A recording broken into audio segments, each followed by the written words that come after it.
Tahun 2024, kita bakal mengadakan pesta demokrasi kita untuk memilih Presiden Republik Indonesia. Seperti yang kita tahu, ada 3 calon, baik itu cawapres maupun capres yang sudah maju dan sudah mendaftar ke KPU. Yang pertama itu ada Anies Baswedan dengan Caimin, yang kedua ada Prabowo Subianto dengan Gibran, dan yang ketiga ada Ganjar Pranowo dan Mahfud MD. Tapi kalian udah tahu belum visi misi dari masing-masing capres dan cawapres? Ini gue bacain kalau belum tahu semua. Jadi yang pertama, kita bahas dari visi dan misi capres Anies Baswedan dan juga Muhaimin Iskandar. Yang pertama, visi mereka itu adalah Indonesia adil, makmur untuk semua. Nah, misinya mereka itu ada 8 jalan perubahan. Satu-satu deh kita bahas. Yang pertama, memastikan ketersediaan kebutuhan pokok dan biaya hidup murah melalui kemandirian pangan, ketahanan energi, dan kedaulatan air. Yang kedua, mengentaskan kemiskinan dengan memperluas kesempatan berusaha dan menciptakan lapangan kerja, mewujudkan upah berkeadilan, menjamin ekonomi berbasis kemandirian dan pemerataan, serta mendukung korporasi Indonesia berhasil di negeri sendiri dan bertumbuh di kancah global. Yang ketiga, mewujudkan keadilan ekologis berkelanjutan untuk generasi mendatang. Yang keempat, membangun kota dan desa berbasis kawasan yang manusiawi, berkeadilan, dan saling memajukan. Yang kelima, mewujudkan manusia Indonesia yang sehat, cerdas, produktif, berakhlak, serta berbudaya. Yang keenam, mewujudkan keluarga Indonesia yang sejahtera dan bahagia sebagai akar kekuatan bangsa. Yang ketujuh, memperkuat sistem pertahanan dan keamanan negara, serta meningkatkan peran dan kepemimpinan Indonesia dalam kancah politik global untuk mewujudkan kepentingan nasional dan perdamaian dunia. Yang kedelapan,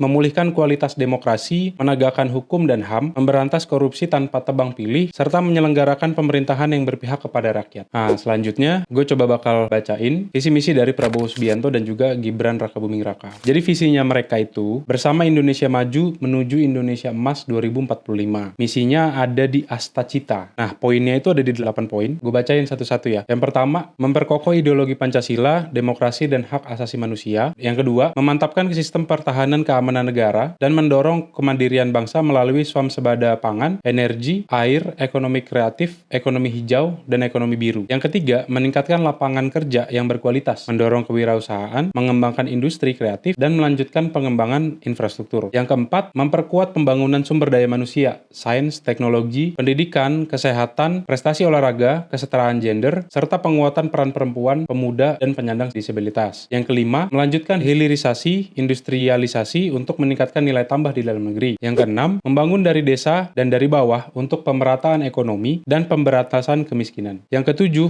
memperkuat reformasi politik, hukum, dan birokrasi, serta memperkuat pencegahan dan pemberantasan korupsi dan narkoba. Dan yang terakhir di ke-8, memperkuat penyelarasan kehidupan yang harmonis dengan lingkungan, alam, dan budaya, serta peningkatan toleransi antar umat beragama untuk mencapai masyarakat yang adil dan makmur. Kita lanjut ke visi misi dari Capres dan Cawapres yang nomor 3. Itu ada Ganjar Pranowo dan Mahfud MD. Visinya, menuju Indonesia unggul, gerak cepat, mewujudkan negara maritim yang adil dan lestari. Misinya itu adalah gerak cepat menuju Indonesia unggul. Poinnya juga sama, ada 8 biji. Yang pertama, mempercepat pembangunan manusia Indonesia unggul yang berkualitas, produktif, dan berkepribadian. Yang kedua, mempercepat penguasaan sains dan teknologi melalui percepatan riset dan inovasi berdikari. Yang ketiga, mempercepat pembangunan ekonomi berdikari berbasis pengetahuan dan nilai tambah. Yang keempat, mempercepat pemerataan pembangunan ekonomi. Yang kelima, mempercepat pembangunan sistem digital nasional. Yang keenam, mempercepat perwujudan lingkungan hidup yang berkelanjutan melalui ekonomi hijau dan biru. Yang ketujuh, mempercepat pelaksanaan demokrasi substansif, penghormatan HAM, supremasi hukum yang berkeadilan dan keamanan yang profesional. Dan yang kedelapan, mempercepat peningkatan peran Indonesia dalam mewujudkan tata dunia baru yang lebih berkeadilan melalui politik luar negeri bebas aktif dan memperkuat pertahanan negara. Tapi menurut gue, untuk pesta demokrasi tahun 2024 ini itu seru. Kenapa seru? Karena dari semua capres dan cawapres yang mencalonkan dirinya, itu punya background dan historical yang sangat bagus di Indonesia. Kita bahas dari paslon capres dan cawapres nomor 1, Anies Baswedan dan juga Muhaimin Iskandar. Pak Anies itu pernah menjabat menjadi Menteri Pendidikan dan Kebudayaan. Pernah juga menjabat menjadi Gubernur DKI Jakarta. Jadi, sebenarnya nggak salah juga kalau misalnya Nasdem melihat kemampuannya Pak Anies sehingga diusung menjadi calon presiden. Yang kedua, itu wakil presiden dari Pak Anies sendiri, yakni Muhaimin Iskandar atau yang kita kenal dengan Caimin, itu juga punya jejak rekam yang bagus sebenarnya. Jadi, mulai dari dia pernah menjadi anggota DPR, pernah menjadi wakil ketua DPR, bahkan juga memegang kursi tertinggi di partai PKB. Jadi, sebenarnya kalau untuk Caimin, nggak heran kalau dia dipilih menjadi wakil presiden. Dan untuk pasangan calon presiden dan wakil presiden yang kedua, yaitu Prabowo Subianto dan Gibran Rakabuming Raka, ini juga nggak kalah menarik. Pak Prabowo, kita udah lihat dia 3 kali di kontestasi pemilu, di 2009, di 2014, dan di 2019. Ya, walaupun memang belum menang, cuman mungkin saat ini bisa jadi saatnya dia. Yang kedua, wakilnya Gibran. Memang sebenarnya kalau secara historikal, Gibran belum pernah menduduki kursi eksekutif maupun kursi legislatif secara umum. Tapi kalau dari kita rekam jejak yang kita lihat, Gibran sekarang itu menduduki wali kota Solo, yang mana sebenarnya perpanjangan tangan dari pemerintah pusat untuk di setiap daerah. Ya mudah-mudahan dengan beberapa tahun pengalaman dia menjadi wali kota Solo, bisa menjawab bahwa dia memang benar layak untuk diusungkan menjadi calon wakil presiden. Kayak seperti yang kebanyakan diomongin orang. Dan yang terakhir, pasangan capres dan cawapres dengan nomor urut 3, itu Bapak Ganjar Pranowo dan juga Mahfud MD. Bapak Ganjar Pranowo pernah jadi anggota DPR, pernah 2 kali menjabat sebagai gubernur Jawa Tengah. Jadi memang pantas kalau dirinya itu menganggap bahwa dirinya sudah siap untuk menjadi Presiden Republik Indonesia. Lalu ada wakilnya, Bapak Mahfud MD. Itu semua jajaran eksekutif, legislatif, dan yudikatif sudah pernah dicoba sama beliau. Yang pertama, dari jajaran anggota DPR sudah pernah. Yang kedua, dari jajaran menteri sudah pernah. Yang ketiga, ketua Mahkamah Konstitusi juga sudah pernah. Jadi eksekutif, legislatif, yudikatif sudah dinikmati oleh beliau. Jadi memang sudah pantas Pak Mahfud MD itu maju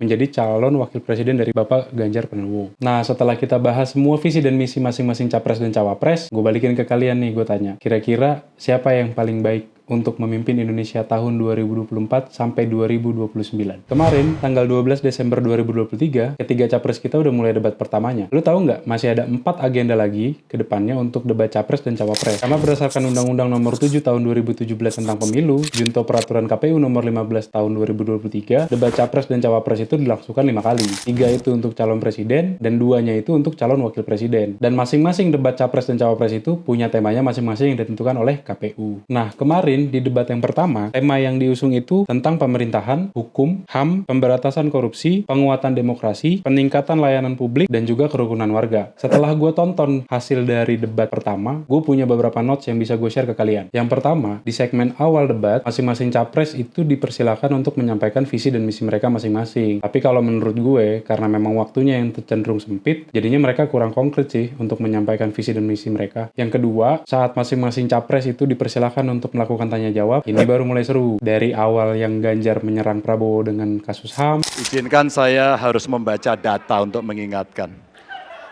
Pak Prabowo, karena nomor 2, saya pertanyaannya 2.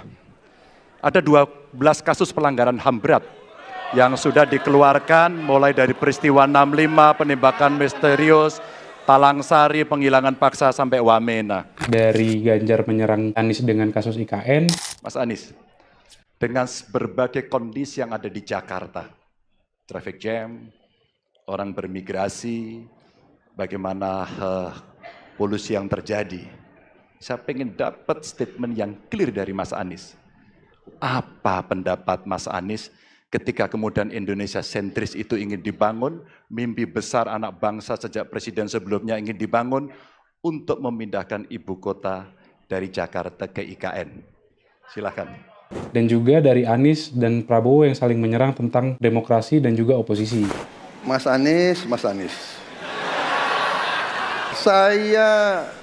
Saya berpendapat Mas Anies ini agak berlebihan. Mengeluh tentang demokrasi ini dan itu dan ini. Mas Anies dipilih jadi gubernur DKI menghadapi pemerintah yang berkuasa. Saya yang mengusung Bapak. Kalau demokrasi kita tidak berjalan, tidak mungkin Anda jadi gubernur. Dan ketika proses pengambilan keputusan itu dilakukan, bila ada oposisi, maka selalu ada pandangan perspektif berbeda yang membuat masyarakat bisa menilai. Karena itu oposisi itu penting dan sama-sama terhormat. Sayangnya tidak semua orang tahan untuk berada menjadi oposisi. Oke? Seperti sampaikan Pak Prabowo tidak tahan untuk menjadi oposisi. Saking serunya, sampai ada salah satu calon wakil presiden yang berdiri terus ikut bersorak-sorak. Tapi emang boleh ya?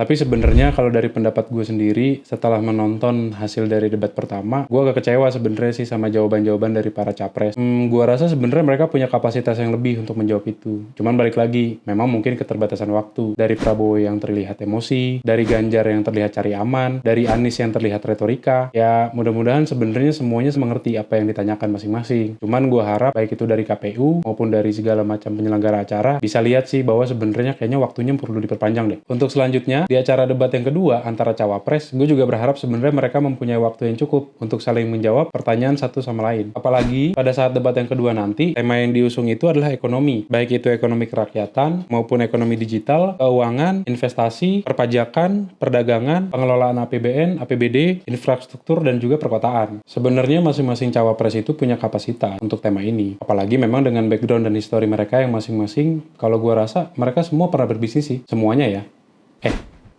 Semuanya nggak sih?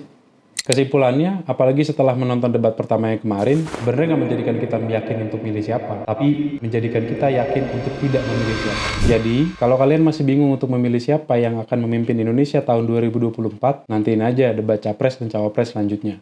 Untuk kalian anak UGM, kira-kira kalian udah menentukan pilihan belum? Dengar-dengar 4 dari 6 orang-orang tersebut yang ada di capres dan cawapres alumni UGM loh.